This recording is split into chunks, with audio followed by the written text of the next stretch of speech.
Bonjour à toutes ceux et celles qui nous rejoignent sur TV Vendée sur le plateau de la matinale. Joyeuse Saint-Valentin à vous, et oui, nous sommes déjà le 14 février. Alors de belles choses pour vous et vos proches. Nous sommes ensemble pour 1 heure de direct, encore jusqu'à 9h, donc une petite demi-heure. On reviendra bien sûr sur plusieurs choses. Le journal d'abord, au menu ce matin, santé, sécurité et culture. Un pharmacien de Luçon autorisé à produire de l'amoxicilline pédiatrique.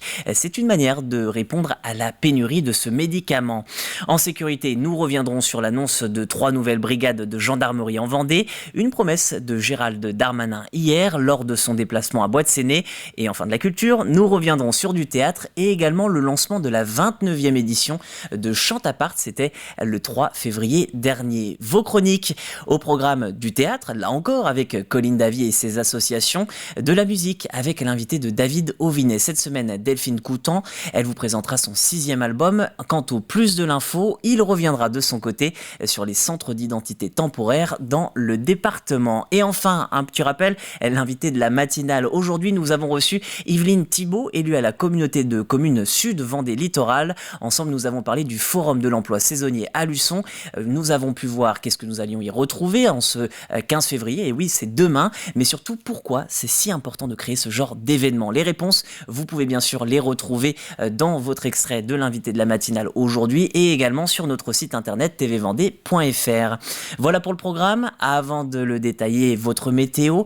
Comme hier, une matinée ensoleillée vous attend sur le département. Comptez en moyenne 4 degrés dans les terres et un peu plus chaud, 6 du côté de la côte.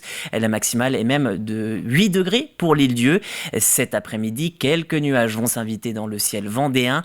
Les températures resteront trop douces par rapport à la saison, 12 degrés en moyenne, où que vous soyez en Vendée. Les marées, 4 marées aujourd'hui. La première était cette nuit, peu après 3 heures. Actuellement, la marée remonte. Le pic est attendu pour 10h12 avec un coefficient de 45. Et cette nuit, 23h30, coefficient de 41 pour la seconde marée haute du jour. Enfin, la marée basse, rendez-vous sur la plage à 16h26. Et on termine sur vos marchés. Il y en a plusieurs aujourd'hui. Et oui, ce n'est pas comme le lundi où seulement 4 rendez-vous vous attendent. Là, vous le voyez, la carte est bien remplie. Saint-Gilles-Croix-de-Vie, Saint-Hilaire-d'Orier, Challans, Landron, de la Roche-sur-Yon. Et si on continue d'aller dans les terres vers le nord-est du département, dans le pays de Mortagne, il y en a plusieurs, et notamment Mortagne-sur-Sèvre. C'est place Hulin, de 8h à 13h. Donc il vous reste encore un petit peu de temps si vous n'avez pas encore décollé de chez vous. On souhaitera d'ailleurs la bonne fête aux Valentins et aux Valentines si vous en croisez sur le marché. Le soleil est déjà levé, c'était à 8h11. Il va vous accompagner jusqu'à 18h27 et je vous propose tout de suite de vous accompagner vers le journal.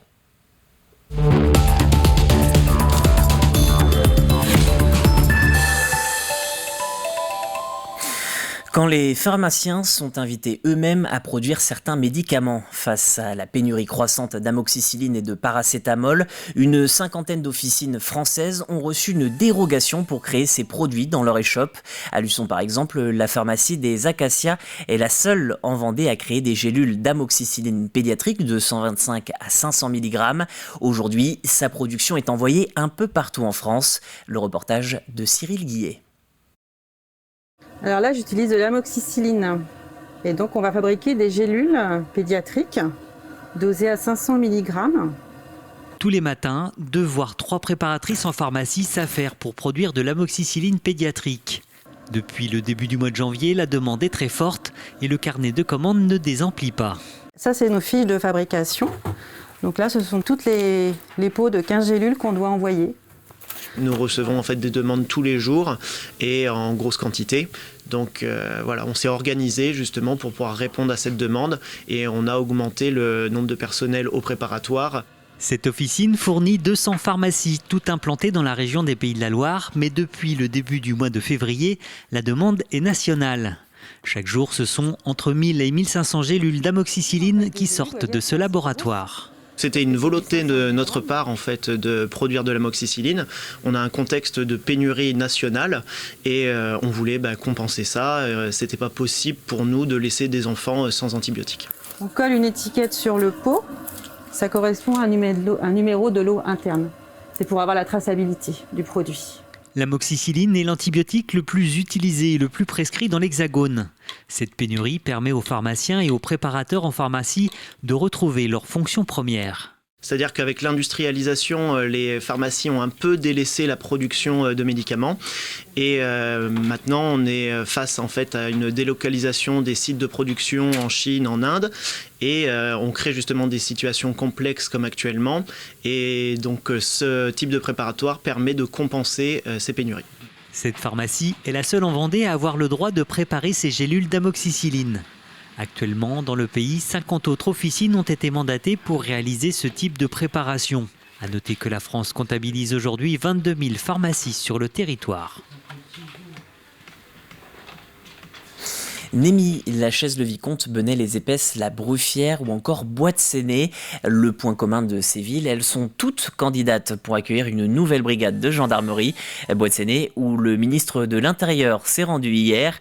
Lors d'un échange avec les parlementaires et les élus, Gérald Darmanin a annoncé la création de 3 nouvelles brigades parmi ces 6 candidatures. Pour rappel, la place Beauvau prévoit de créer 200 nouvelles brigades fixes ou mobiles d'ici 5 ans en France. Et les précisions de Colline Davy, elle était dans la foule lors de cette visite officielle. Quelques poignées de main, mais surtout beaucoup de questions. Le ministre de l'Intérieur était ce lundi en Vendée pour annoncer la création de 2 brigades de gendarmerie en septembre prochain. Il y en aura finalement 3. J'étais venu avec 2 brigades et puis à la demande des élus qui m'ont interpellé et pour compréhension aussi de la difficulté d'une augmentation de population très importante qui est à la fois un magnifique dynamisme pour la Vendée mais qui pose des problèmes. Ben voilà, nous allons mettre 3 brigades de gendarmerie ici dans ce département. J'annoncerai au mois de mai, au mois de juin pour l'ensemble d'ailleurs de la France et pour la Vendée bien sûr les lieux d'implantation de ces brigades. Car le choix n'est pas encore effectué. 6 projets ont été déposés sur le département, que ce soit pour des brigades fixes ou mobiles. Et parmi ces demandes, celle de Bois-de-Séné, une ville touchée par les faits de délinquance les plus communs sur le département. La plupart des thématiques ont été travaillées lors de cette réunion-là. Bois-de-Séné en a été victime. De tout ordre, y compris la cybersécurité et ainsi de suite. Je pourrais tout simplement citer un détournement de fonds de plus de 120 000 € qui vient imputer notre budget, des violences conjugales, les points de poste de deal et ainsi de suite sont présents sur tous les territoires et on n'en est pas exempt et on a à cœur à pouvoir servir au mieux nos citoyens pour qu'ils puissent vivre tranquillement dans leur commune. Au nord du département, Bois-de-Séné subit l'augmentation de la population et les flux de délinquance qu'elle engendre. Si la décision du ministre n'est pas encore prise, le projet est soutenu par toute la communauté de communes. On est sur une entrée de département avec des flux de délinquance qui arrivent du nord, qui arrivent notamment de la région nantaise et de ses environs. Et donc Bois-de-Séné est idéalement placé en entrée de territoire sur la porte de l'océan, comme on aurait pu le dire en reprenant un ancien slogan. Et donc à ce titre, ça faisait sens que ce soit à Bois-de-Séné et l'ensemble des élus de la Comcom étaient d'accord pour cela. Avec ces 3 nouvelles brigades, environ 30 militaires vont amplifier les rangs des gendarmes de Vendée. Et notez que 3 brigades de gendarmerie ont été dissoutes en Vendée entre 2008 et 2021. Parlons sport, avec d'abord un focus sur l'Open régional de Palais en fonte féminin. C'était ce week-end la toute première édition de cette compétition. 144 femmes se sont inscrites pour ce tournoi organisé à la Ferrière par le comité régional du sport en milieu rural. Après 4 parties de classement, les compétitrices étaient basculées sur un tableau allant des 32e de finale jusqu'à la dite finale.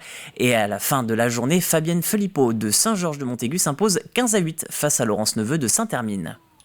On avait choisi la Ferrière pour la première édition, parce que la Ferrière est quand même reconnue pour la présidente et la secrétaire qui sont 2 femmes. Et c'est le seul club dans la commission qu'on a avec 2 féminines en responsable de club. Alors sur l'ensemble de toutes des 3 disciplines, on a 250 féminines sur 4000 licenciés. Donc c'est peu. Ça reste peu, donc on espère que justement des journées comme ça vont ouvrir, inciter les femmes à venir jouer. Un mot également de basket avec la 25e journée de National 1 masculine. Ce soir, Challans tentera de mettre fin à une série de 4 matchs sans victoire face aux basketteurs de Rennes. Coup d'envoi en direct sur TV Vendée à 20h, prise d'antenne 19h45. Au match aller, les Vendéens se sont inclinés 101-67 face au leader du championnat. Et de leur côté, les Sablés se déplacent dans la Vienne. Ce sera à Poitiers.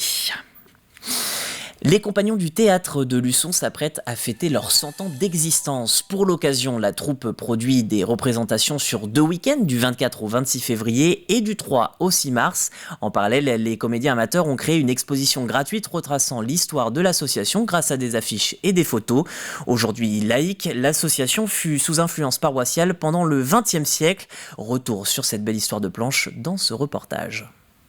Ah ben mais c'est qu'attention, mais c'est que moi je suis écolo, je gauche pas l'eau, hein. Dernière répétition avant de fêter un siècle d'existence. Cela fait 100 ans que les compagnons font du théâtre, ou presque. On a l'affiche de 1923 qui, à l'époque, parlait d'une soirée récréative et qui était organisée par la paroisse de l'époque. Ça a continué un peu sous cette forme et puis petit à petit ça a pris un petit peu l'allure de séances de variété puis de théâtre. Il y a eu 2 grandes pauses dans l'histoire, il y en a une pour la guerre de 39-45 et puis une pour la guerre du Covid. Et pour faire honneur à cette grande histoire, rien de tel que de s'en inspirer pour la programmation avec notamment l'ours. C'est un clin d'œil puisque cette pièce a été jouée en 1963. Par des compagnons chevronnés et ils avaient reçu au Sable d'Olonne lors d'un concours interrégional, je crois, de troupes de théâtre amateurs, le premier prix pour cette pièce. Cette courte pièce sera suivie d'une soirée musicale car le théâtre de Luçon, ce n'est pas seulement du théâtre. Des compagnons est né Train de vie il y a 12 ans.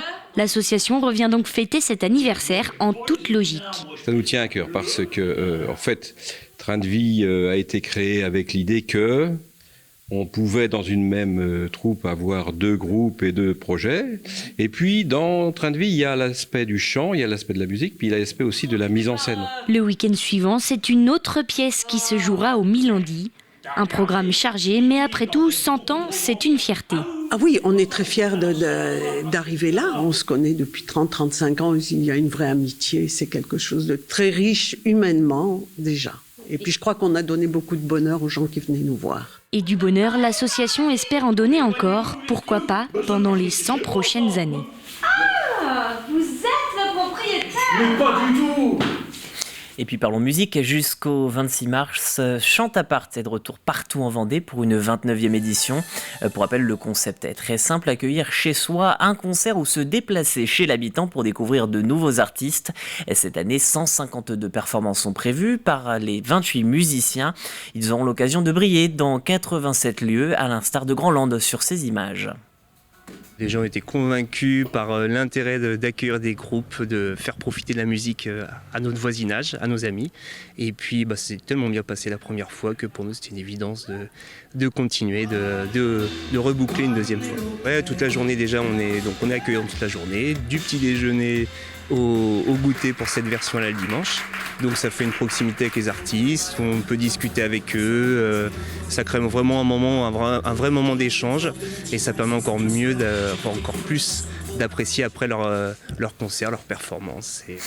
Et voici pour l'actu du jour. Terminons avec les prévisions météo détaillées de ce mardi matin. Une matinée découverte, mais sortez de votre côté couvert. Pas de nuages dans le ciel à votre réveil. Le ciel bleu et le soleil vont de nouveau s'imposer sur l'ensemble du territoire. Toutefois, vous le voyez, il fait extrêmement frais. Un pull ne sera pas de trop. Les minimales sont dans le sud-est, le long de la frontière avec les Deux-Sèvres. 4 degrés pour la Châtaigneraie et Fontenay-le-Comte. Il fera meilleur dans le nord du département. 5 degrés du côté de Montaigu-Vendée. Item pour les Sables d'Olonne et la Tranche-sur-Mer. Pour la maximale, cap au large sur l'île-Dieu, 8 degrés. Et dans l'après-midi, je vous le rappelle, le temps va quelque peu se détériorer avec l'apparition de quelques nuages. C'est la fin de ce flash. Dans quelques instants, vous retrouverez vos chroniques avec d'abord celle associative proposée par Colline Davy. Comme chaque mardi, elle vous fait découvrir une association qui a besoin de bénévoles. On reparlera d'ailleurs de cette troupe de théâtre de Luçon. Vous aurez aussi rendez-vous avec votre extrait du jour. On restera donc dans la culture avec la découverte, le 6e album d'une musicienne. C'est à découvrir donc dans quelques instants. Mais pour l'heure, c'est l'heure du Plus Info.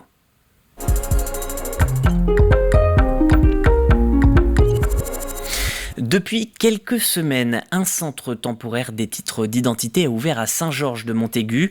Au total, plus de 20 000 créneaux de rendez-vous sont disponibles pour les 5 mois d'ouverture. L'idée, réduire les délais pour la production de documents. D'autres villes se sont d'ailleurs portées volontaires pour accueillir ce type de service, comme Esnay ou encore les Sables d'Olonne.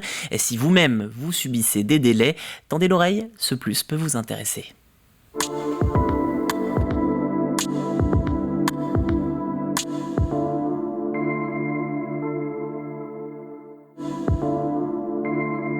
Alors, les délais se sont fortement dégradés, ils sont à peu près de 100 jours entre le moment où vous faites une demande de rendez-vous en mairie et le moment où vous avez le rendez-vous. Donc s'y ajoute après le délai de traitement par le centre d'expertise qui pour la région du Pays de la Loire est à la préfecture du Mans et délai de fabrication. Donc c'est des délais très très longs qui sont insupportables. C'est la raison pour laquelle je dis l'État a mis en place un dispositif, un plan d'urgence qui a consisté à augmenter de manière considérable le nombre de dispositifs de recueil. On était à 36 avant l'été et on va être là au début d'année, on sera à 53. Donc on a renforcé les Sables d'Olonne, Montaigu, La Roche-sur-Yon, enfin renforcé à la demande des élus. Et puis aussi les Sables d'Olonne avec un dispositif mobile. Et ensuite donc des communes nouvelles se sont proposées. Il y a Esnay, il y a Benay, il y a Saint-Jean-de-Mont. Et on travaille là en janvier, vont ouvrir Talmont-Saint-Hilaire, La Tranche-sur-Mer, Saint-Hermine et Aubigny-les-Clouseaux.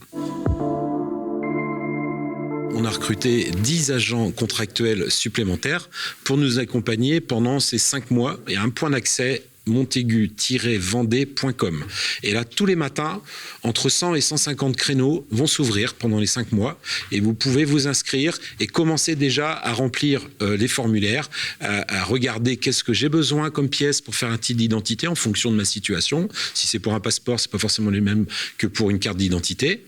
Et puis, une fois que vous êtes inscrit, vous avez un créneau horaire. Vous venez ici, dans la commune déléguée de Saint-Georges-de-Montaigu, à l'entrée de la ville.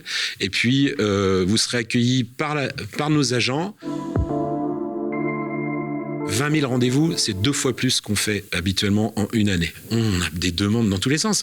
On a des acteurs économiques qui ont besoin pour leurs collaborateurs d'avoir des titres d'identité dans leur activité commerciale, besoin d'aller à l'étranger, besoin voilà.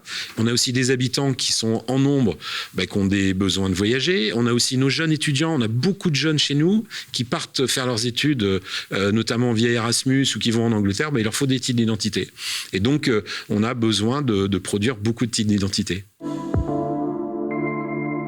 On fait tout pour que les délais redeviennent des délais normaux. Je rappelle les délais normaux pour demander à obtenir une carte d'identité ou un passeport, c'est 2 mois entre le moment où vous avez un rendez-vous et le moment où vous avez votre passeport ou votre carte nationale d'identité, c'est 2 mois.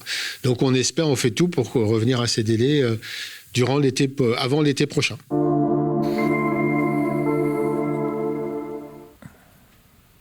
Et le centre de Montaigu-Vendée, situé à Saint-Georges, fonctionnera jusqu'au 31 mai. Pour prendre rendez-vous, vous l'avez entendu, allez sur montaigu-vendée.com dans la rubrique Mes démarches en ligne. Et si vous voulez revoir ce plus info, là aussi c'est en ligne, un seul site, tvvendée.fr.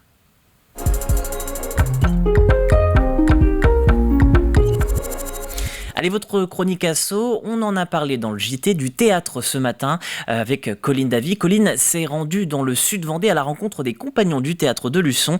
Découvrez ce matin le président de la troupe, Bertrand Brault, à la tête d'une association, vous allez l'entendre, presque centenaire. Bonjour à tous, aujourd'hui on se retrouve pour parler théâtre avec une association qui va fêter ses 100 ans prochainement. 100 ans de théâtre, est-ce que vous pouvez nous raconter un peu cette histoire déjà ? Alors, je vais vous raconter une partie de l'histoire, évidemment, je ne connais pas le début, mais on a retrouvé l'affiche de 1923 qui faisait état d'une soirée récréative. À l'époque, c'était organisé par la paroisse, qui faisait ça pour occuper ses jeunes la plupart du temps. Donc ensuite, on n'a pas toutes les affiches, ça a été presque toutes les années, on suppose, jusqu'aux abords de la guerre de 1939. C'est-à-dire que ça a toujours été la paroisse et ça a été joué au profit de la paroisse et de camps de jeunes notamment. Et ensuite, à partir de 2002, Nous avions à l'époque une salle paroissiale qui nous servait à répéter et à faire nos séances. Et puis évidemment, la vétusté de la salle a fait qu'on a dû arrêter. Et on est allé voir la mairie pour jouer au théâtre Milandi. Et alors, cette troupe qui existe encore et qui est devenue laïque, elle est au complet. En revanche, vous avez quelques besoins pour les décors, les accessoiristes. Pourquoi d'autres encore pour tout ça ? Ma foi, les décors, les accessoires, les coiffeuses, les habilleuses. Enfin bon, il y a quelques petites mains, il y a des souffleurs quelquefois dans les coulisses aussi. Donc on a toujours besoin de gens qui vont, en plus de ceux qui sont sur les planches, aider à la réussite du spectacle. Et alors comment on fait pour vous aider ? On sait faire des accessoires et on vous les offre ? Comment ça se passe ?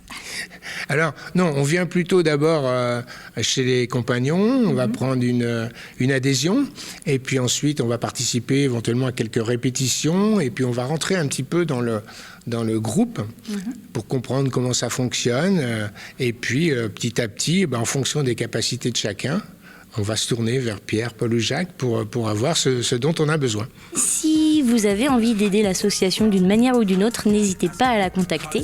Et puis si vous souhaitez faire du théâtre, les recrutements désormais ce sera pour la pièce de l'an prochain. Et puis moi je vous laisse, je vais aller assister à une répétition. Venez voir la station avant de partir. Ah oui, alors ça on va voir, parce que tu vas voir, Pépé, elle est chouette ça. Et vous pourrez donc applaudir les comédiens sur 2 week-ends pour fêter les 100 ans de la troupe, du vendredi 24 au dimanche 26 février, ainsi que le week-end suivant du 3 au 6 mars, à savoir que 2 pièces différentes vous seront proposées. Du théâtre à la musique, il n'y a qu'à pas, voici votre extrait du jour.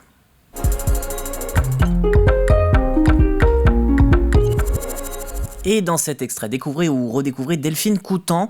La poétesse, compositrice et musicienne revient avec un 6e album nommé 2 systèmes solaires. Avec ce numéro de backstage, l'artiste vous propose même un extrait de l'album. Le titre, La Succulente. Elle accompagne cette musique au chant, aux paroles et au piano. Je vais proposer, si tu veux bien, au public de TV Vendée qui est en train de nous regarder, un extrait de ce spectacle avec le titre La Succulente. Curiosité, on peut m'oublier des années.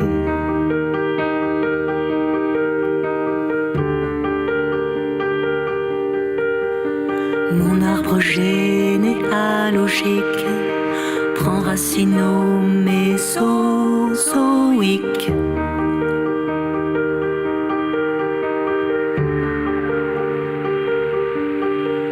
Je mets toute ma densité, ma longévité dans cette virgule qu'est la vie. Je mets ma complexité, mon éternité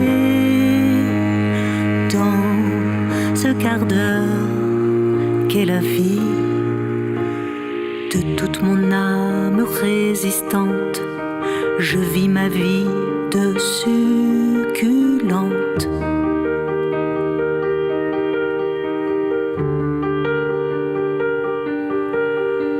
De toute mon âme xérophyte, je survis au grand déficit.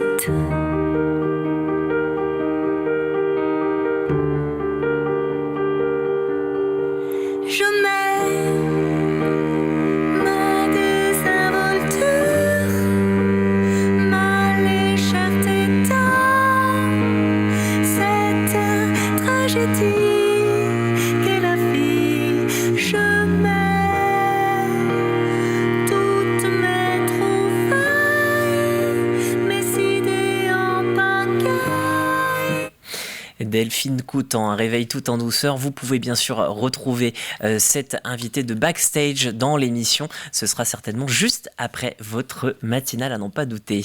C'est l'heure à présent de passer là aussi, sans doute, à votre jeu.